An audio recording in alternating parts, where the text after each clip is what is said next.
কিছু প্রশ্ন থাকে উত্তরবিহীন, কিছু কথা থাকে মূল্যহীন, আর কিছু গল্প থাকে সমাপ্তিহীন। এমন হাজারো কথা মানুষকে বলতে গিয়েও থেমে যায় প্রাণ, কখনো বলা হয় না তাদের সেই কথা। আর কিছু গল্প তোষার মরীচিকায় চাপা পড়ে যায়। এমন হাজারো প্রশ্ন আছে তার উত্তর কখনোই মেলে না বা মিলানো সম্ভব হবে না। মানুষ পরিস্থিতি আর টাকার কাছে খুব অসহায়।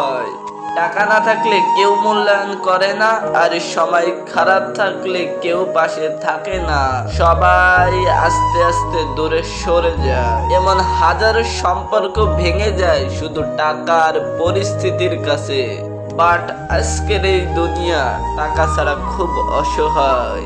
সময়ের কারণে আর পরিস্থিতির অসহায়তার জন্য আজকের ভিডিওটা আমি আর বানাতে পারলাম না। তো আজকের ভিডিও এই পর্যন্তই, দেখাবে ইনশাল্লাহ পরবর্তী কোনো ভিডিওতে। সে পর্যন্ত সবাই ভালো থাকবেন, সুস্থ থাকবেন, আর চ্যানেলটা সাবস্ক্রাইব করে দেন। চ্যানেলটা সাবস্ক্রাইব করলে হয়তো আবারও দেখা হতে পারে ইনশাল্লাহ নেক্সট কোনো ভিডিওতে। আর ছোট্ট একটি কথা বলতে চাই, পরবর্তীতে আমার জীবন সম্পর্কে কিছু বলা হবে, পারলে চ্যানেলটা সাবস্ক্রাইব করে দেন। চ্যানেলটা সাবস্ক্রাইব করলে হয়তো সেই কথাগুলো আপনারা জানতে পারবেন।